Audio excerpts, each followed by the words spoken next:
আসসালামু আলাইকুম রহমতুল্লাহি ওবরকাতুহু নাহমাদুহু ওয়া নুসাল্লি আলা রাসূলিল কারীম আম্মা বাদ। ডিয়ার ফ্রেন্ডস, আশা করি প্রত্যেকেই ভালো আছেন। আলহামদুলিল্লাহ, আমিও ভালো আছি।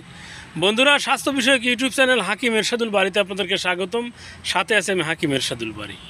বন্ধুরা, আজকে যে ভেষজটি নিয়ে কথা বলবো তা প্রতিনিয়ত আপনারা দেখে থাকেন। অনেক সময় শরবত করে শরবতওয়ালারা বিক্রি করে রাস্তার ধারে। তো অনেক সময় এই শরবত খেয়ে অনেকের মনে করেন উত্তেজনা আসে, ভাবেন এটা অনেক কার্যকরী।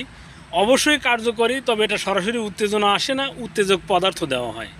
তবে এমনিতেই যাদের বীর্য একদম পাতলা, প্রস্রাবের ইনফেকশন আছে, প্রস্রাবের নালীতে কিটকিট করে কামড়ায়, তারা এই ঘৃতকুমারীর ভিতরের যে জেল রয়েছে, এর ভিতরে জেল রয়েছে, এই জেল এক গ্লাস পানিতে পুরো হাফ ডাগুর অথবা জাস্ট আপনি যতটুকু খেতে পারেন, একটু মধু দিয়ে শরবত করে সকালে এবং রাত্রিতে নিয়মিত পান করলে আপনার প্রস্রাবের ইনফেকশন থেকে শুরু করে বীর্য ঘন গাঢ় আঠালো হবে।